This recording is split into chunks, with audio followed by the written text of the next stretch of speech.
আজকের এই ভিডিওতে আপনাদেরকে আমি ফ্রি গাইডলাইন দেব কিভাবে আপনি মাত্র ১০,০০০ টাকা দিয়েও একটি অনলাইন বিজনেস শুরু করতে পারেন কোনো প্রকার বুস্ট প্রমোশন বা ডলার ইনভেস্ট না করেও। তবে একটা বিষয় শুরুতেই বলে নিচ্ছি, যারা চাচ্ছেন যে এই টাকা ইনভেস্ট করে আপনি আপনার সংসার চালাবেন তাদের জন্য এই ভিডিও না। এই ভিডিও তাদের জন্য যারা মাত্র বিজনেসটা শুরু করে একটু একটু করে বুঝতে চাচ্ছেন এবং বিজনেস সম্পর্কে অভিজ্ঞতা নিতে যাচ্ছেন তাদের জন্য। তো প্রথমেই বলে নিচ্ছি, আমার ২০১৮ সালে একটি দোকান ছিল, শোরুম ছিল উত্তরাতে। সেই দোকানটা ছিল এই গ্যাজেটের উপরেই। আপনারা হয়তো অনেকে আবার একটু কনফিউজ থাকেন যে আসলে গ্যাজেট বলতে কি বোঝায় বা এই সম্পর্কে অনেকের হয়তো নলেজ নেই। তো সেই বিষয়ে আমি আপনাদেরকে একটু দেখিয়ে দিচ্ছি আসলে এই গ্যাজেট বলতে আমি কি বুঝাচ্ছি। গ্যাজেট আইটেম বলতে এই যে ধরুন আমার কাছে রয়েছে ভিডিও লাইট, আর কি ভিডিও করার ক্ষেত্রে মোবাইলের সাথে অ্যাটাচ করে বা ক্যামেরার সাথে অ্যাটাচ করে যে লাইটগুলো ব্যবহার করা হয়। তারপর রয়েছে এই যে ধরুন এই যে পাওয়ার ব্যাংক। তারপরে যে এখানে দেখতে পাচ্ছেন মোবাইলে ব্যবহার করার জন্য এই যে ট্রাইপড বা ক্যামেরাতে ব্যবহার করার জন্য ট্রাইপড, নেকব্যান্ড, ইয়ারফোন। তো এইরকম আরো বিভিন্ন ধরনের আইটেমগুলো নিয়ে আমার বিজনেস ছিল। ২০১৮ সালে এই বিজনেসগুলো আমার ছিল দোকান ভিত্তিক বা শোরুম ভিত্তিক। পরবর্তীতে আমি আমার অন্য একটি বিজনেসে বেশি ইনভলভ হয়ে পড়ার জন্য আমি এই বিজনেসটাতে আর ফোকাস দেইনি এবং এই দোকানটা আমি বন্ধ করে দেই। তো যা হোক, ২০২৬ সালে আমার আবার মাথায় আসলো এটাকে একটা পার্ট টাইম বিজনেস হিসেবে যদি আমি নেই সেক্ষেত্রে কেমন হয়। তো যেই ভাবনা সেই কাজ। এবার আমার মাথায় যেটা এলো সেটা হচ্ছে আমি এটা বিজনেস করব ঠিকই, বাট অনলাইন ভিত্তিক। এবং এখানে অনলাইনে আমি কোনো বুস্ট প্রমোশন ছাড়া আমি অর্গানিক মার্কেটিং করে আমি এই বিজনেসটা করব, এটা একটা প্ল্যান ছিল। আর দ্বিতীয় প্ল্যান ছিল, এবার বিজনেস করলেও আমি খুব বেশি টাকা শুরুতে ইনভেস্ট করব না। সো দেখি সেক্ষেত্রে কি রেজাল্ট আসে। যেহেতু এই বিজনেসে আমার পূর্বের অভিজ্ঞতা রয়েছে, তাই আমি আমার পূর্বের পরিচিত সে সকল ব্যবসায়ীদের সাথে দেখা করতে চলে যাই ঢাকার গুলিস্তান হল মার্কেট এবং সুন্দরবন স্কোয়ার মার্কেটে। সেখানে গিয়ে তাদেরকে আমি আমার ইচ্ছাটা প্রকাশ করি যে আমি নতুন করে আবার ব্যবসাটা শুরু করতে চাই, তবে এবার অনলাইন ভিত্তিক। যার জন্য আমাকে অল্প অল্প কিছু প্রোডাক্ট দেন, যেগুলো আমি অনলাইনে মার্কেটিং করে দেন যদি অর্ডার আসে সেক্ষেত্রে আমি বেশি পরিমাণ প্রোডাক্ট আপনাদের কাছ থেকে নিব। এরপর আমি যেটা করলাম, তাদের কাছ থেকে অল্প অল্প করে কিছু ধরেন tripod, ring light, headphone, earphone, এগুলো যা রয়েছে বিভিন্ন ধরনের গ্যাজেট, এই টাইপের আইটেমগুলো যেটা দেখে মনে হয় যে এগুলো মার্কেটে চলবে, সেগুলো আমি একটা দুইটা পিস করে নিয়ে তাদের কাছ থেকে চলে গেলাম বাসায়। আপনারাও যেটা করবেন সেটা হচ্ছে অল্প কিছু টাকা হাতে নিয়ে চলে যাবেন ঢাকার সুন্দরবন কিংবা গুলিস্তান হল মার্কেট। সেখানে গিয়ে ঘুরে ঘুরে দেখবেন যে সকল ব্যবসায়ী বা ইম্পোর্টারকে আপনার পছন্দ হয় তাদের সাথে আপনি পরিচয় হবেন।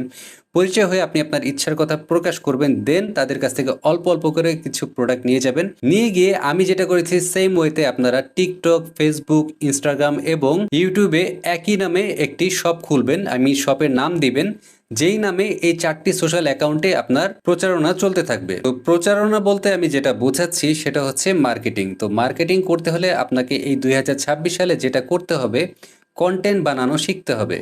তো কন্টেন্ট বানানো শেখা মানে কি, আপনি আপনার একটা প্রোডাক্ট এনে শুধু বলবেন ভাই আমার এই প্রোডাক্ট নেন, এটা খুব ভালো, এটা খুব ভালো।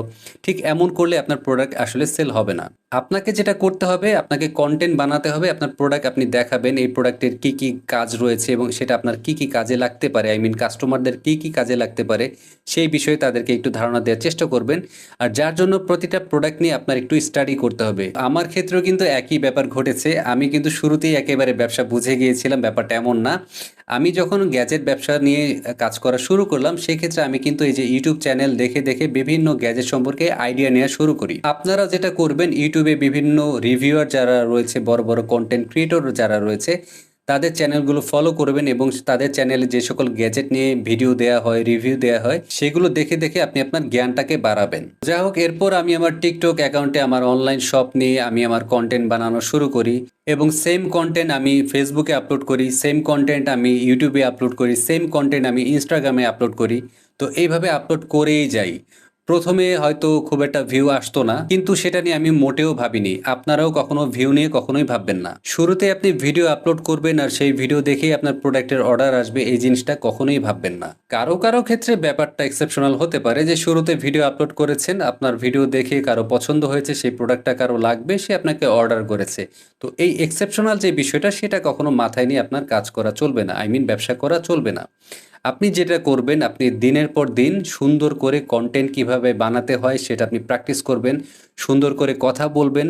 ভালো, ভালো প্রোডাক্টগুলো নিয়ে আপনি রিভিউ করবেন বা ভালো, ভালো প্রোডাক্টগুলো আপনি হাতে নিয়ে আপনি দেখাবেন সেই প্রোডাক্টের মূলত কাজ কী? সেটা আপনার কী উপকারে আসতে পারে? সো এই বিষয়গুলো নিয়ে আপনি আপনার কন্টেন্ট বানিয়ে যান। ১০ থেকে ১২টা আইটেম যদি আপনার কাছে থাকে এবং সেগুলো নিয়ে যদি আপনি ২টা করেও কন্টেন্ট বানান, তাহলে আপনার ২৪টা কন্টেন্ট হয়ে যায়। ২৪টা কন্টেন্ট যদি আপনি ২৪ দিন আপলোড দেন, তার মানে আপনার প্রায় ১ মাসের কন্টেন্ট হয়ে যাচ্ছে।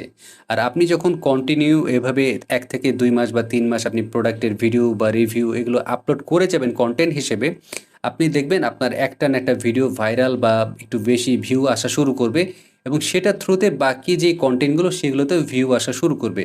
আর এই ভিউ কারা করছে? অডিয়েন্স। আর এই অডিয়েন্সদের মাঝখান থেকে দেখবেন কিছু কাস্টমার আপনার তৈরি হয়ে যাবে, যেটা আমার ক্ষেত্রে হয়েছিল। আর যখন আপনার টিকটক, ফেসবুক, ইনস্টাগ্রাম বা ইউটিউবে দেখবে একটা অডিয়েন্স যে আপনার এখানে রেগুলার ভিডিও আপলোড করছেন এই প্রোডাক্ট নিয়ে, আপনার এখানে ৩০, ৪০ বা ৫০টা মিনিমাম ভিডিও রয়েছে, তখন একটু, একটু করে অডিয়েন্সদের বা কাস্টমারদের আপনার প্রতি ফেথ বা বিশ্বাস জন্মানো শুরু করবে এবং সেখান থেকে দেখবেন একটু, একটু করে অর্ডার আসা শুরু করে।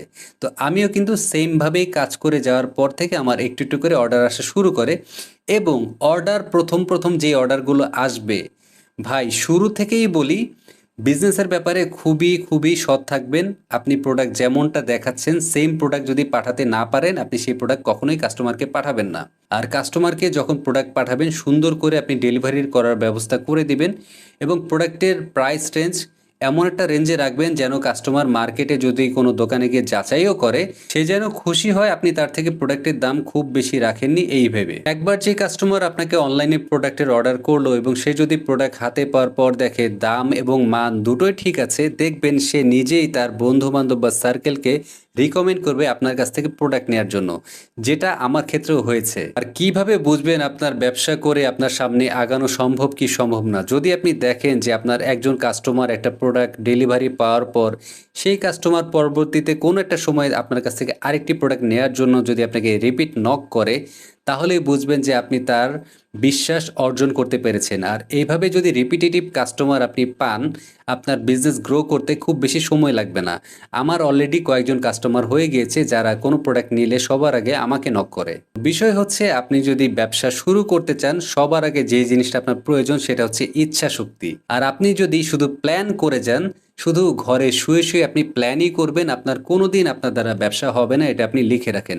তো আমি কিন্তু যেটা চিন্তা করেছিলাম যে অনলাইনে ব্যবসা শুরু করব, আমি কিন্তু শুরু করে দিয়েছি। মাত্র ৳১০,০০০ দিয়েই আমি আমার ব্যবসা স্টার্ট করে দেই।